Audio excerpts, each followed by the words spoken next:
Hey, Mark Rodriguez here, and you're watching America's number one cure for insomnia, the Diving Cutter Wrestling Podcast. And with me are. Jack Knives from Jack Knives Reviews. And this is the one and only Johnny Rodriguez. Yeah, Wendy's kind of busy now getting ready for work and stuff like that the next morning, so she's not here with the grandiose intro and stuff like that. I mean, who knows? She might drop in and say a smart ass remark here and there, but we're going to start it off. So, anyways, today we're going to be talking about WWE Elimination Chamber 2026 and all the events that happen in there. And as usual, before we start, we're going to kind of go over random wrestling news here and there.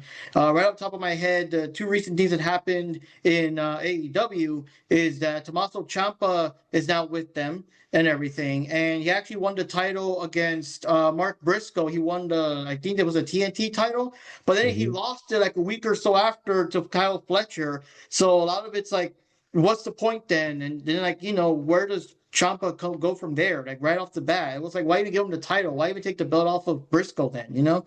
And the second thing is the Inspiration, formerly known as the Iconics in WWE. They were known as the Inspiration in TNA. Now they're also here in AEW. And right off the bat, they lost their, They lost their first match against, I forgot their names, but it's Windsor and Jamie Hayter. Or they call it the Blazing Riders or something like that. Whatever their tag team name is. But the thing is, it's not so much that the Inspiration lost, is that they lost like basically a one-sided squash match. So that's everyone's complaining it's a horrible way for them to get introduced and where do you go from there and that kind of thing. So that's kind of weird. You bring in this tag team that for better or for worse, I mean, they're popular. I would never really call them like top tier, not even in WWE. They were just kind of there, but they're getting treated like the Renegades here. You know what I mean? Like, But was it? They're Peyton Royce and Billy Kay, right? Peyton Royce and Billy Kay, yes. They were doing really, really well in TNA. They were shown a lot of respect there. Granted, obviously they are still goofy, character-ish stuff. So I feel like the way they were probably introduced in AEW, they're going to focus a little more on the comedic style, like they did with WWE, which is fine. They're good enough that they could pull that off. Speaking of Alex Windsor, she recently beat Shuri for the New Japan Strong Women's title last night at the time of recording this. And what's interesting about that is not only, Alex Windsor being the New Japan Strong Women's title, they were at a show in England called Eve Queendom, I guess, too. I guess it's like a big show they had, as well as the return of Dakota Kai, now going by Charlie. She made her debut and won her debut match. The interesting thing to me is she lost the Shuri, who was the New Japan Strong and IWGP Women's Champion, lost her title to Alex Windsor, which is already interesting. But a week prior to that, she fought Athena, the Ring of Honor Women's Champion, and actually beat Athena clean. After the match, she grabbed the Ring of Honor title, held it up, looked at it, and looked at Athena and threw it at her.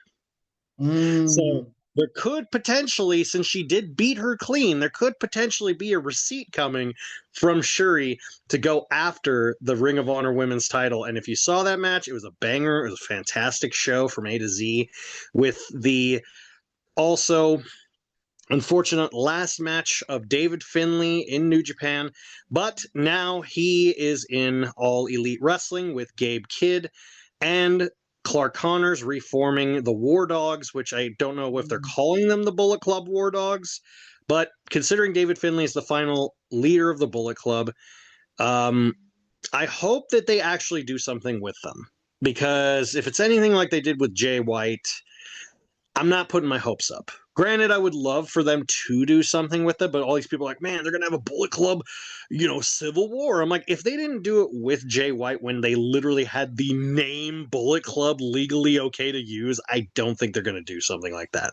But if they do the proper way with the War Dogs, they could actually do something pretty dominant and cool with them, because they're all young, hungry, great wrestlers who obviously, are cut from the same cloth. You've seen Gabe Kidd in action. You know how good he is. Clark Connors has been in AEW for a while. And David Finlay, he's just a badass. He doesn't give a shit what anyone thinks.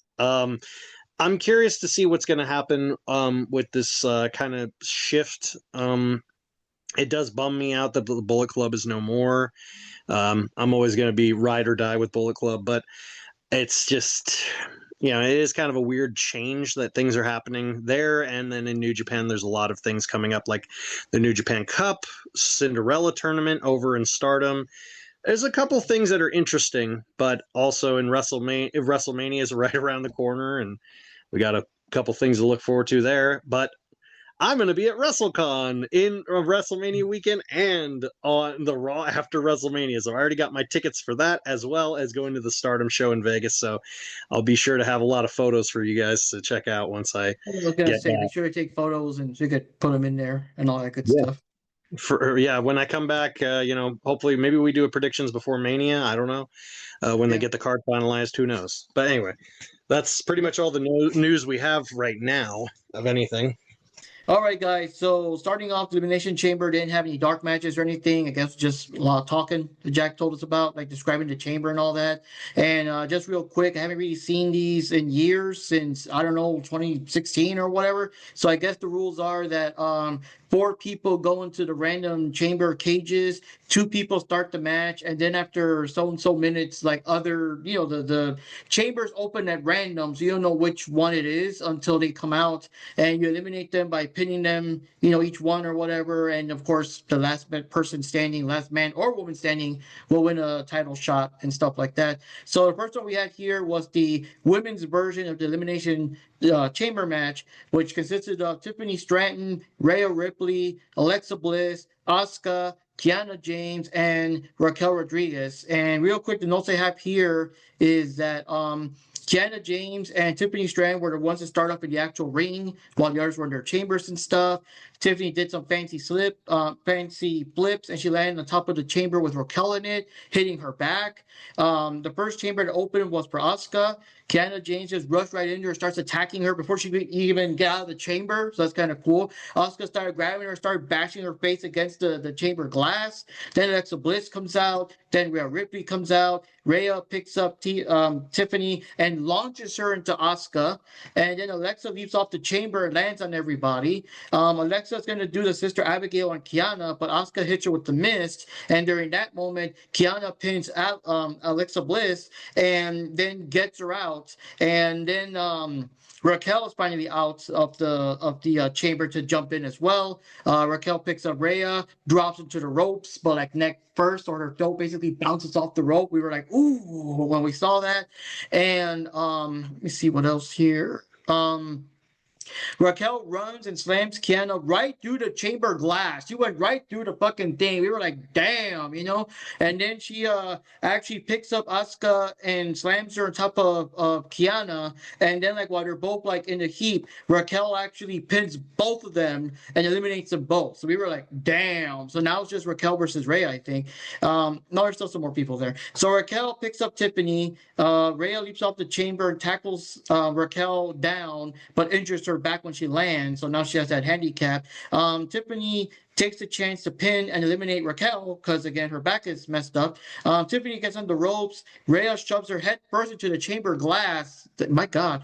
And then grabs and slams her with the riptide, pins her, and wins the match and everything. So now Rhea Ripley, everyone's favorite goth muscle mommy, has a title match coming up at WrestleMania. And also, one thing I kind of found out about after the match is, I missed that. I don't know how I missed that, but apparently somewhere during the match, Kiana James had a nip slip, and the fans are complaining, even though it's like, dude, it's live. You know what I mean? You can't censor it like on the fly because you're not expecting that to happen. Right. It's not like a televised rerun or whatever. So they're complaining that Kiana got the pepperonis out. So we'll see what happens. But what are your thoughts, guys?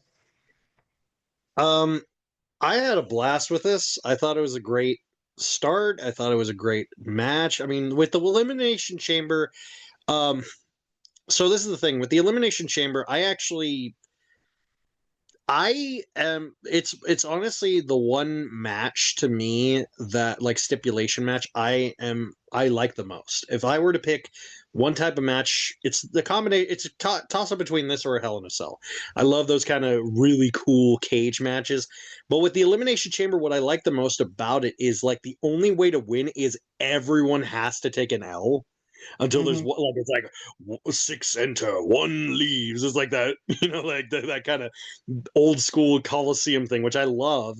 And this also gives the women the ability to shine in their own way. I was most impressed by Kiana James because of the fact that she doesn't really do much on television other than associate with Julia, but this helped her elevate. She has the skills. She really proved herself really well in this match. Alexa was just kind of there. I was like, okay. I was shocked. I was expecting it to be finally with like the very last 2 people to be Rhea Ripley and Raquel Rodriguez, not Tiffany Stratton, because they were kind of building a story with, Liv and all this, and Raquel and Rhea have a long history together. But the match itself, like I said, great spots, great moves. I didn't even know about the wardrobe malfunction until you mentioned it. I literally didn't. Yeah, I just saw like the news about like 2 days later. I'm like, wow, that happened. I don't remember. Like I would remember something like that. I don't remember. But the one thing I love about the Elimination Chamber is same thing I feel about with Royal Rumble. I always have the mentality, I don't know who's going to win them, but I always think of myself in the mindset of, okay, if you were to have on a poster for like WrestleMania, because WrestleMania is the biggest show they have. It's one of the biggest, probably the biggest wrestling event in the world.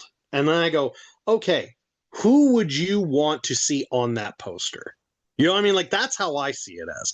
So with this, I'm like, who would I want to kick Jade's ass? So I went, and I'm like, honestly, I was either rooting for Rhea or Asuka. Mostly because I want to see Asuka make her big ass tap, but that's wishful thinking. But my main one was Rhea, and I'm really happy she won it.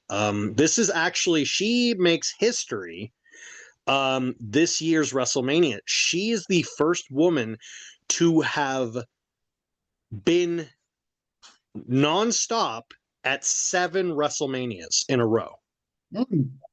And she's fought every time for a title, with a title or for a title. So she's defended the NXT. She had the NXT, the tag team, the Raw, the SmackDown, the World Women's, and now the WWE. So it's literally like all of these the World Women's is twice, and then WWE. But it's like crazy that, it's crazy. I mean, like, everyone tries to say, oh, it's favoritism. I'm like, no, she would not be this elevated as she is right now without the backing of what she has. This isn't like a Charlotte Flair where she's shoved down our throats. People legitimately love Rhea, and she legitimately has earned everyone's respect.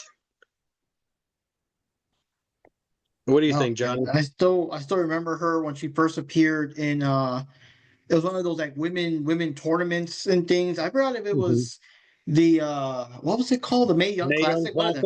Yeah, she was still like blonde and she had like a Dragon Ball Z vibe almost going on. She was in both of them. Funny enough, she was in both the first and the second one. The first one she had like that kind of, like just long blonde hair, and then the second one she had like her hair short and she started wearing the leather.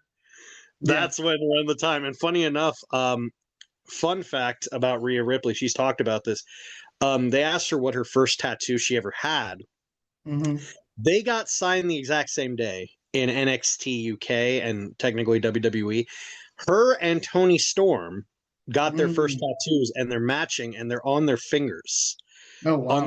On their right index finger is a date that's written there, and both of them have the matching tattoos for it. So it's literally like that's both of their very first tattoos. I'm like, oh, that's cute. So fun fact there. So just wanted to pass that along. What do you think, Johnny?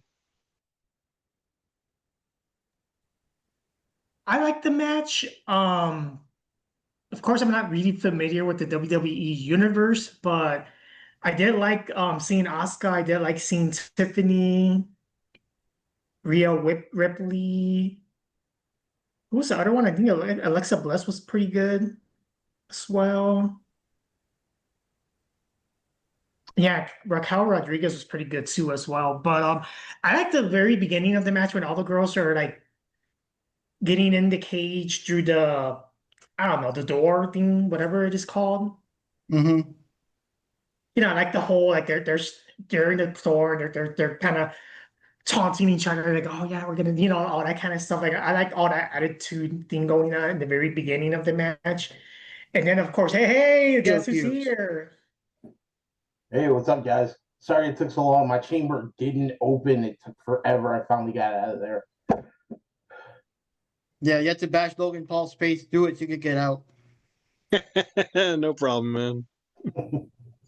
So real quick, because I don't really have that much of a good memory. The only thing I did remember was Asuka was slamming what's the name of the woman? She was slamming her face on the It was door, Kiana on James, the wasn't glass it? door. Yeah, I Huh? think it was Kiana. I think she was doing it to Kiana James. Yeah. Oh, the Kiana James. I love that scene. It's like, Bam, yeah. bam, bam. It's just fun No, seeing how people can really like fight it all out in that type of ring. Like I don't know, I just like the whole concept. I do Yeah. too. And you know what's crazy is you rewatch the old Elimination Chambers, and everyone goes like, "Man, it's all soft now. The way they got padding outside of there. Before it was all steel and just steel outside the ring." I'm like, "Yeah." And you know what would happen? They'd spend weeks freaking injured as hell going into more matches. Like I don't know if you guys remember the early Elimination Chambers when they would go outside the ring. It was all like steel grates and they just slam on each, like they get thrown over the top rope, landing. You hear like right on grate, and I'm like, yeah. I'm like, I always make the joke every time I see the chamber. I'm like, from the twisted mind of Eric Bischoff, because he was the one who created it. So Mm. So William, you got here just in time with the first match, the Women's Elimination Chamber. You want to drop your thoughts on it real quick? Okay, not really too much thoughts, just more of a question. Do they hate Tiffany Stratton that much? Why? I don't know. I think it was just a matter of like that. I think you know what it is. I think people thought because she came back, they just assumed she was just going to immediately win. So everyone's like, no, no, no, no, no. Oh no, it wasn't even the factor of whether she was going to win or not. It was literally how much time she spent in the ring as opposed to like almost being part of the ring, because every other spot it was either somebody throwing her into a chamber or into the wall or into the chains. Like I think there's like maybe two spots in the entire match where she was actually in the ring. But other than that, she was just getting beat from pillar to post, like everywhere outside of the ring. Maybe they saw her as blonde and they confused her for Charlotte. I don't know. I don't know. Like when they opened up the chamber and Rhea Ripley came out, it did look like she had kind of a Charlotte flashback because she was on a hot tear for like a good Yeah, she was just looking at her, and you just hear the kill wheel.